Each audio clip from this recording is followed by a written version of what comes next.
Pemerintah hari ini menyalahkan data-data negatif itu hanya karena corona. Itu tidak benar, itu penyesatan.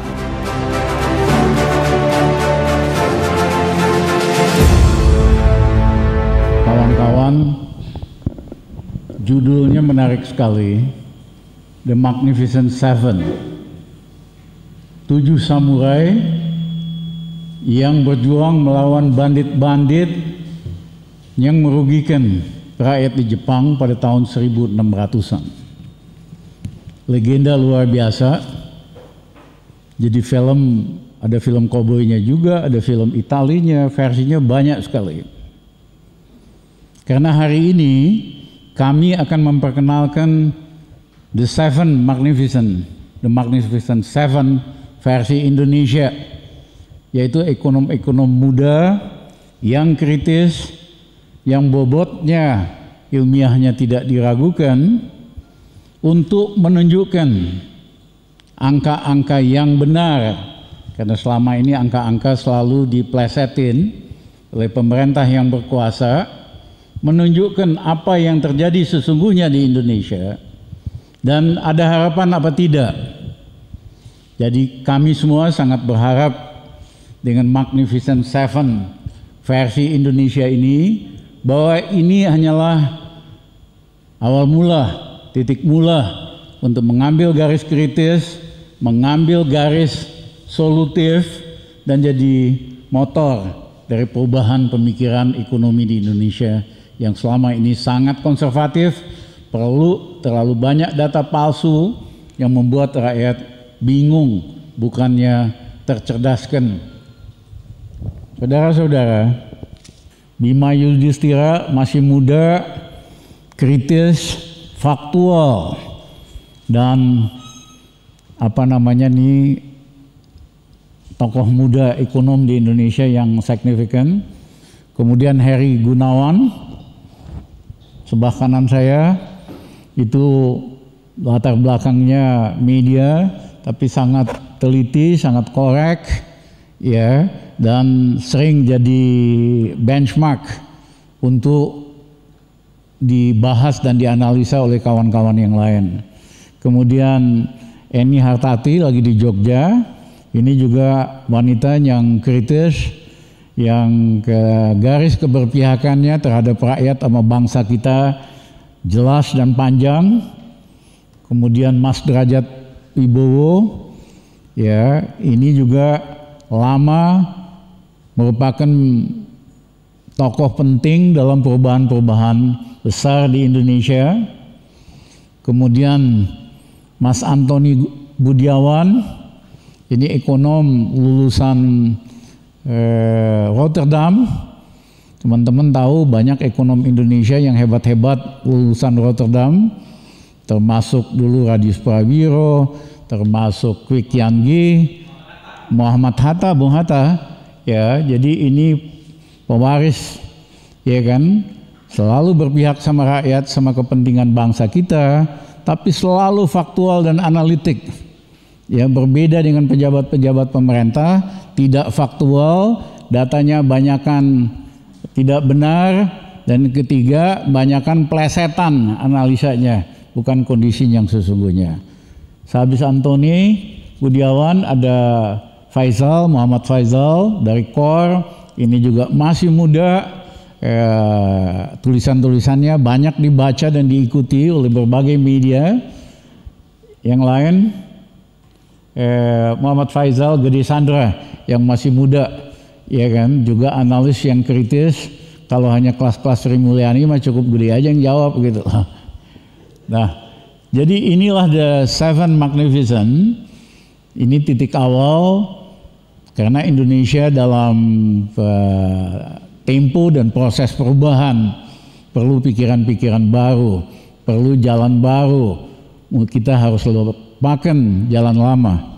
Ini cerita lama saya aja. Ini tulisan di Business Time tahun 1997. Karena kami pada waktu itu meramalkan bahwa Indonesia bakal krisis tahun 98.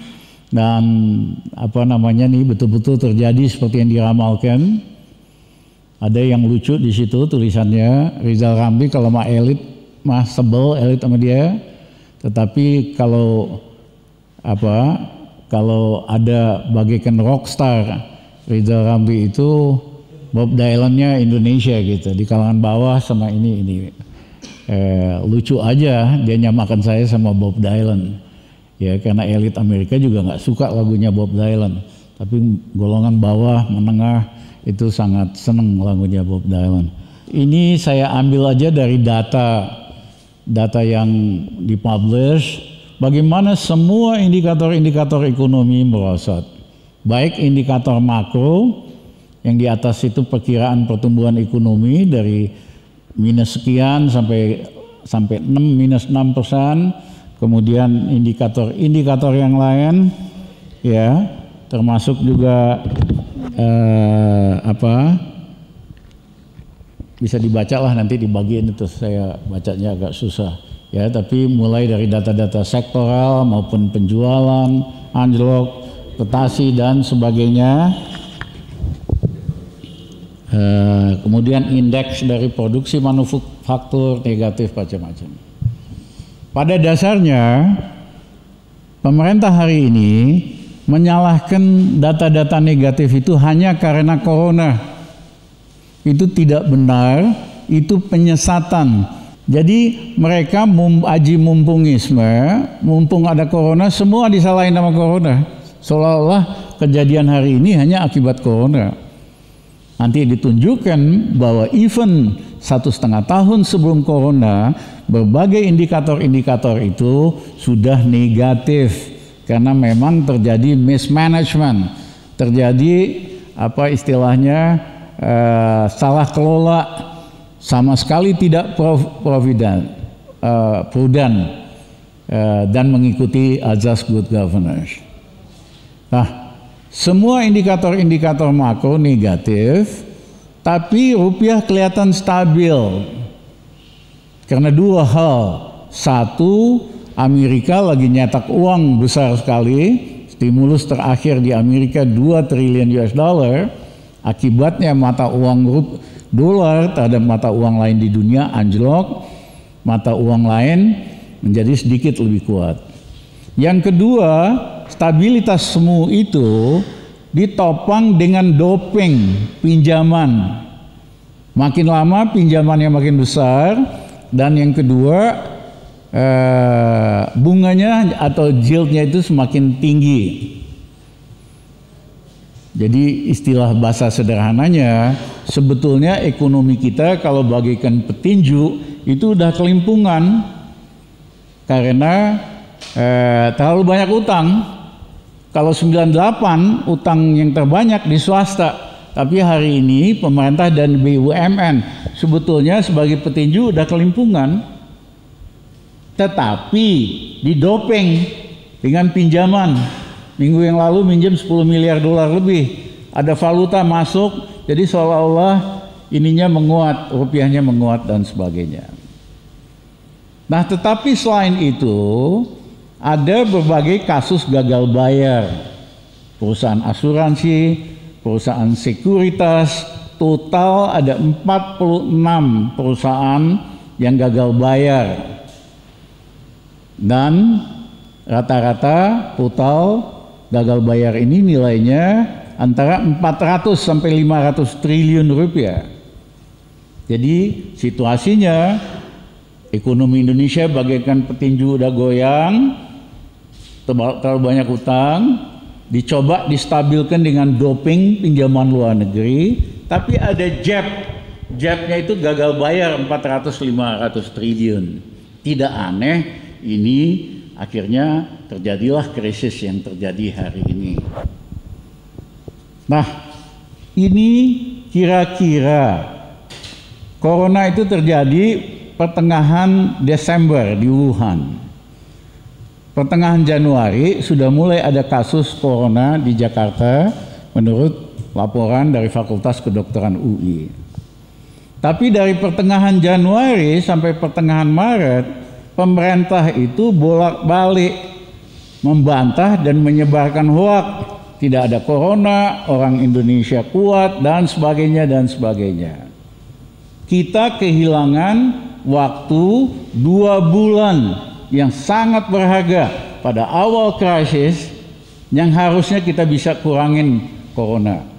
Misalnya Vietnam, begitu terjadi corona bulan Desember, Januari perbatasan Vietnam Cina udah ditutup.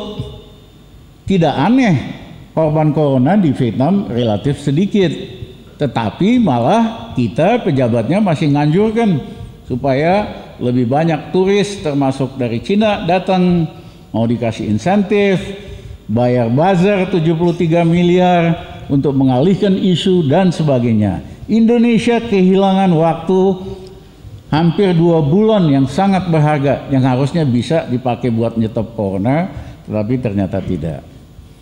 Jadi seandainya kita cepat responsnya, tidak ngibul, tidak hoak kayak tadi, krisis ini hanya kayak huruf V yang terputus-putus itulah. Anjlok ke bawah, 3-6 bulan coronanya terkendali, naik lagi. Recover. Ini kalau kita sungguh-sungguh efektif melakukan lockout, policy menghadapi corona dan sebagainya. Tetapi apa yang terjadi di Indonesia bukan huruf V tadi, tapi grafik yang merah. Karena sebelum corona sudah ada downturn, economic downturn. Ya, ada proses self denial.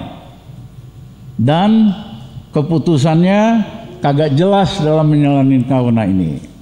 Nah, sebagai dampak akibatnya, dampak ekonominya, perkiraan kami baru bisa membaik ekonomi Indonesia dalam 1 tahun sampai 1,5 tahun yang akan datang.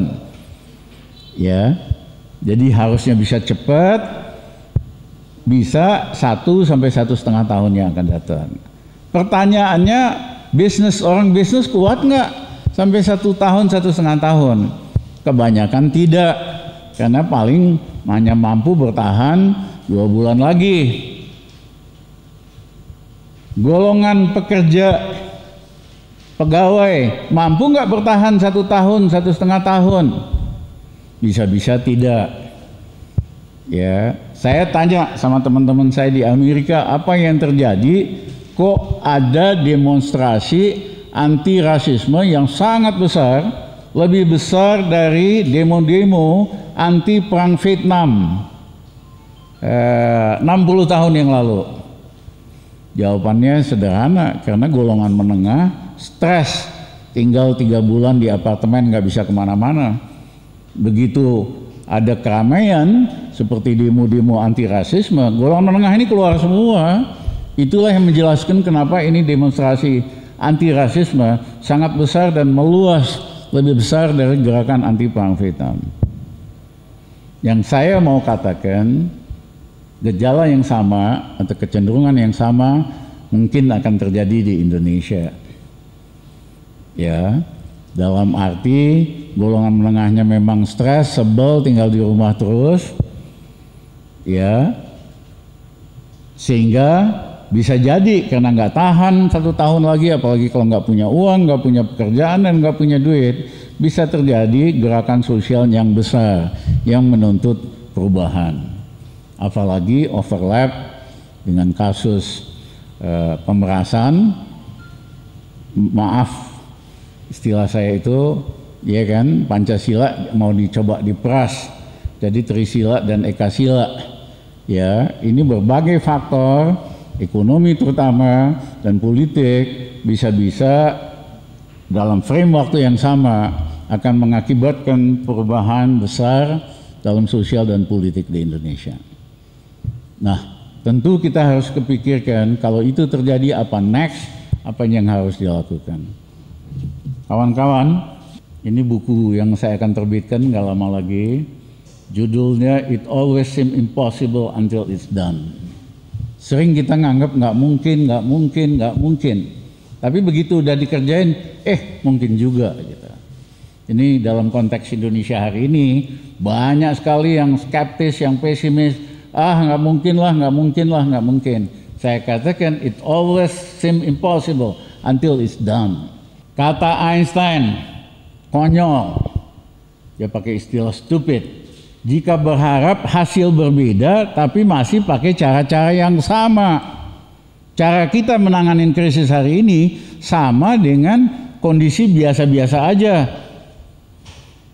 Jika kita mengharapkan pertumbuhan ekonomi yang tinggi dengan andalkan rumus pengetatan anggaran, itu artinya paksakan persneling untuk persneling 1 untuk lari 70 km. Jadi sejak awal pemerintah Jokowi pidato ekonomi bakal dinaikkan jadi 7%, begini-begini. Padahal dia hanya pakai persneling 1, pendekatan konservatif, pengetatan anggaran dan sebagainya. Ya, mana bisa lari persneling 1 70 km, yang terjadi mesinnya jebol. Inilah yang terjadi hari ini. Ya, jauh sebelum corona, ekonomi kita sudah bermasalah karena penanganan ekonomi pakai cara-cara konservatif neoliberal, ya, yang tidak akan membawa kemajuan dan progres. Ini saya kutip ahli filsafat besar dari Inggris, George Bernard Shaw. Progress is impossible without change. And those who cannot change their mind cannot change anything. Dalam bahasa Indonesianya, kemajuan itu tidak mungkin tanpa perubahan.